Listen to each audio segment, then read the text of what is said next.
Assalamualaikum warahmatullahi wabarakatuh. Selamat pagi anak-anak. Apa kabar kalian hari ini? Bapak berharap kalian selalu dalam keadaan sehat dan baik-baik saja ya.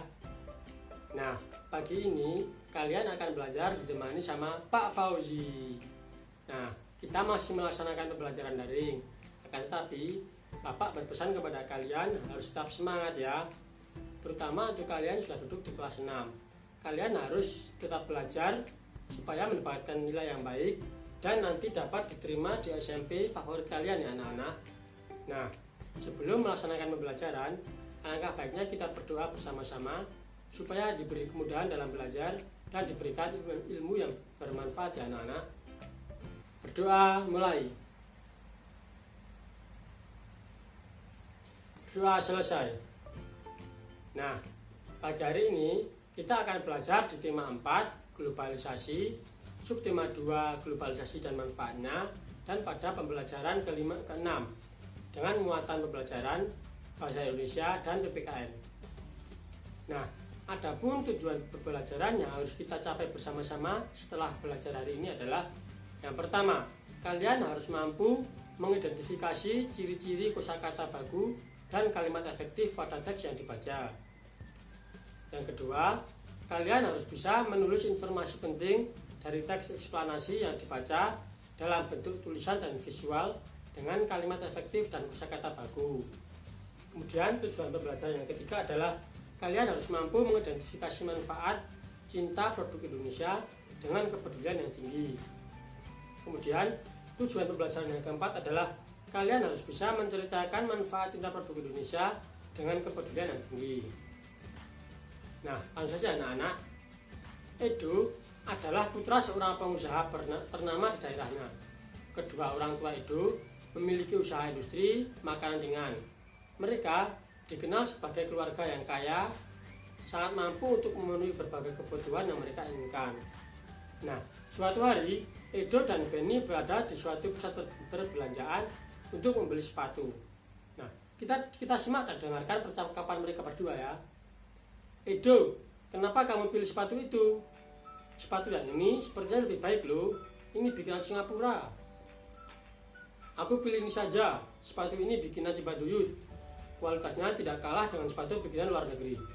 Sepatu Cibaduyut juga sudah diekspor ke luar negeri loh. Oh ya? Memangnya kamu tidak malu memakai produk dalam negeri? Loh, kenapa harus malu? Justru jika kita memakai produk negeri sendiri, itu artinya kita telah membantu negara kita. Uang kita tetap beredar di negeri sendiri. Selain itu, juga akan membuka lapangan kerja bagi rakyat Indonesia. Oh, begitu ya. Iya, Benny. Karena itu, aku selalu memilih untuk membeli produk Indonesia. Iya deh, aku juga ingin membantu rakyat Indonesia supaya menjadi lebih sejahtera. Aku akan selalu membeli produk-produk Indonesia. Nah, anak-anak, setelah mendengarkan cerita percakapan dari Edo dan Benny, kita simak isi pembicaraan mereka itu seperti apa. Dan kita jawab pertanyaan-pertanyaan berikut ya. Nah, pertanyaan pertama, bagaimana karakter Edo dan Benny? Karakter Edo dan Benny adalah baik dan rendah hati, karena mereka mencintai hasil karya negeri sendiri. Meski mereka anak pengusaha, mereka tetap membeli produk-produk Indonesia. Kemudian, pertanyaan kedua, apa alasan Benny memilih sepatu produk luar negeri? Karena produk luar negeri lebih bagus kualitasnya dan mahal. Pertanyaan ketiga, apakah sikap Benny tersebut benar? Berikan alasannya. Kurang baik, karena produk dalam negeri kita sendiri mempunyai banyak sekali beragam kualitas produk yang menarik. Kemudian pertanyaan keempat, mengapa Edo memilih produk Indonesia? Karena kualitas produk Indonesia lebih memuaskan daripada produk luar negeri. Dan jika kita membeli produk sendiri, kita telah membantu negara kita dan uang kita akan tetap beredar di Indonesia. Apakah sikap Edo tersebut benar? Jelaskan tentang dampak dari mencintai produk Indonesia disertai dengan contohnya. Dampak dari mencintai produk Indonesia, kita mampu membantu perekonomian pada bangsa sendiri dan lebih menghargai produk dalam negeri dan membuktikan bahwa kita mencintai bangsa Indonesia, yaitu contohnya adalah yang pertama, berusaha membeli barang produk lokal. Yang kedua, memakai batik sebagai baju tradisional Indonesia. Yang ketiga, tidak memakai barang impor secara berlebihan. Apa saranmu terhadap Beni? Jelaskan manfaat dari cinta produk-produk Indonesia bagi bangsa Indonesia. Sebaiknya, Beni lebih mencintai produk atau kualitas dalam negeri kita sendiri, karena manfaat salah satunya adalah uang kita masih beredar di negara sendiri. Kualitas yang jelek bisa kita tanyakan atau tukarkan kembali. Jadi, tidak harus pergi ke luar negeri. Nah, anak-anakku, mencintai tanah air adalah merupakan kewajiban setiap warga negara. Banyak cara yang bisa kita lakukan untuk menunjukkan rasa cinta kepada tanah air. Salah satunya adalah bangga menggunakan produk dalam negeri. Dengan menggunakan produk dalam negeri, kita sudah turut berpartisipasi dalam pembangunan bangsa. Nah, anak-anakku sekalian, apakah kalian sudah menggunakan produk dalam negeri? Apa sih yang bisa kamu lakukan untuk ikut membantu kesejahteraan rakyat Indonesia? Mengapa kita perlu membeli produk bangsa sendiri? Nah, anak-anakku, bayangkan bagaimana dampaknya pada perekonomian Indonesia apabila jika semua rakyat Indonesia yang berjumlah 250 juta membeli produk-produk lokal. Nah, hal paling dasar yang bisa kita lakukan adalah membeli produk dalam negeri. Ayo, ajak semua anggota keluarga kita untuk mencintai produk dalam negeri. Maka, permintaan akan produk dalam negeri akan meningkat. Nah, itu akan menimbulkan perekonomian Indonesia supaya lebih maju melesat. Nah, anak-anakku sekalian, apa sih manfaat menggunakan produk dalam negeri? Yuk kita simak bersama-sama. Yang pertama diantaranya adalah memupuk rasa cinta tanah air. Yang kedua, memajukan industri dalam negeri. Kemudian yang ketiga, mendorong pertumbuhan ekonomi Indonesia. Yang keempat, melestarikan dan mengenalkan barang buatan dalam negeri kepada masyarakat dunia. Yang kelima, membantu mematenkan barang buatan dalam negeri sebagai barang asli Indonesia. Yang keenam, memperbanyak lapangan pekerjaan. Kemudian yang ketujuh, meningkatkan kesejahteraan masyarakat. Dan yang terakhir, yang kedelapan, mengurangi tingkat kemiskinan di tanah air. Nah, anak-anakku, di era globalisasi sekarang ini, dengan mempraktikkan sikap hidup hemat listrik juga merupakan wujud dari cinta tanah air. Mengapa kita harus hemat listrik? Kita simak teks eksplanasi berikut yang berjudul Mengapa Harus Hemat Listrik. Hampir semua kegiatan manusia di era globalisasi ini butuhkan energi listrik, mulai dari kegiatan rumah tangga, perkantoran, pertokoan, pabrik atau industri, bahkan aktivitas pribadi memerlukan tenaga listrik. Tanpa listrik, kita gak bisa bayangin gimana jadinya hidup ini. Namun, di balik manfaatnya, energi listrik ternyata juga memiliki dampak negatif bagi kehidupan di bumi jika kita menggunakannya secara berlebihan. Dampak dari pemborosan energi sebenarnya sudah kita rasakan dengan meningkatnya suhu bumi, atau yang bisa disebut dengan pemanasan global. Meningkatnya suhu bumi antara lain gara-gara gas buangan dari produk elektronik seperti AC dan kulkas, serta gas hasil pembakaran dari kendaraan bermotor. Kondisi tersebut diperparah dengan semakin berkurangnya lahan hijau yang berfungsi sebagai pencuci udara kotor tersebut. Pemanasan global bikin cuaca tidak teratur, musim panas yang panjang banget hingga berakhir kekeringan di mana-mana. Kemudian, mencairnya pegunungan es di belahan bumi utara dan selatan yang akan tenggelamkan sebagian besar daratan. Kalau hal ini terus terjadi, maka manusia bakal terancam habitatnya gara-gara pemanasan global. Buat menghindari pemanasan global, maka salah satu cara yang bisa dilakukan yaitu dengan melakukan sikap hidup hemat listrik. Contoh gampangnya yang bisa kita lakukan adalah antara lain, pilih peralatan hemat energi, kayak mengganti lampu pijar dengan lampu hemat energi. Pahami lingkungan sekitar kita.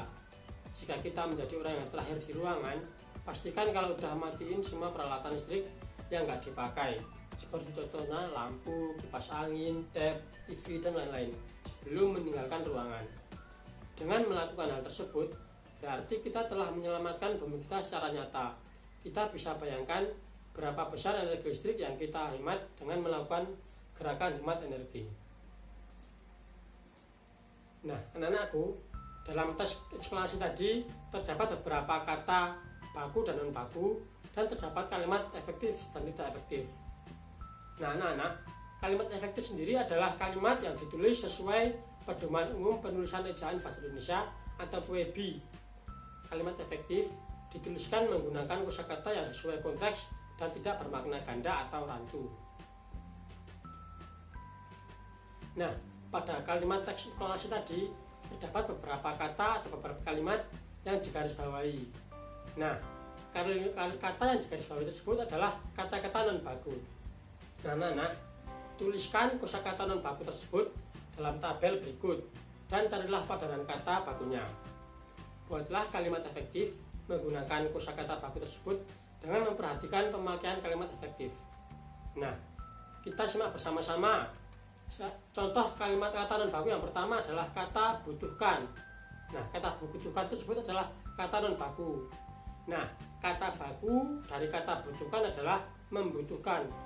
Kemudian kita bisa menerapkan kata membutuhkan dalam satu kalimat seperti ini. Para pasien di BD membutuhkan perawatan intensif.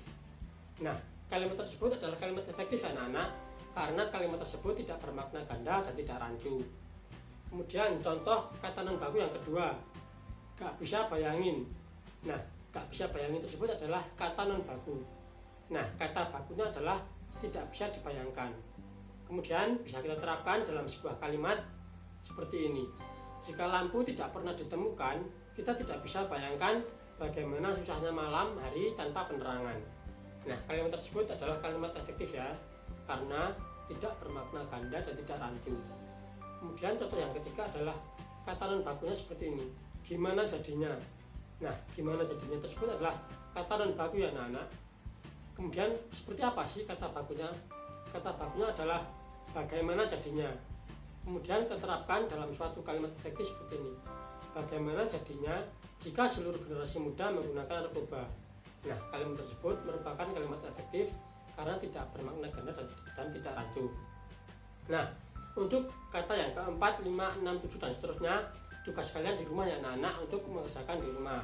Bapak sudah memberi contoh kalimat 1-3. Nah, anak-anak baca kembali teks eksplorasi yang berjudul Mengapa Harus Hemat Listrik. Temukan informasi-informasi penting dari setiap paragraf dalam teks tersebut. Kemudian, tuliskan informasi-informasi penting tersebut dalam bentuk gambar berseri berikut. Yang pertama adalah halaman 1 judul Mengapa harus hemat listrik? Kemudian pada halaman kedua adalah isinya pernyataan umum dari paragraf pertama, yaitu isinya hampir semua kegiatan manusia di era globalisasi membutuhkan energi listrik. Kemudian untuk halaman ketiga dari penjelas dan halaman keempat simpulan dan pendapat penulis adalah tugas kalian di rumah untuk meneruskan tugas tersebut. Bapak membantu sampai paragraf pertama saja ya anak-anak. Nah anak-anak, kamu dapat membuat ilustrasi gambar sesuai dengan isi informasi pada setiap halamannya. Kamu dapat menggunakan lembar kertas lain sehingga tulisanmu dapat kamu pajang di kamarmu. Nah, setelah selesai, kamu dapat menceritakan gambar berserimu kepada orang tuamu. Nah, anak-anak, pembelajaran hari ini telah selesai. Nah, kalian di rumah tetap jaga kesehatannya dengan cara memakai masker, rajin mencuci tangan, jaga jarak, rajin berolahraga, dan makan makanan bergizi supaya pandemi ini dapat segera berakhir sehingga kita dapat bertemu secara langsung untuk pembelajaran tatap muka di kelas. Nah, Bapak berpesan kepada kalian tetap semangat belajar ya, walaupun kita masih melaksanakan pembelajaran secara daring. Nah, sekian pembelajaran pada kali ini. Bapak pamit. Assalamualaikum warahmatullahi wabarakatuh. Dadah.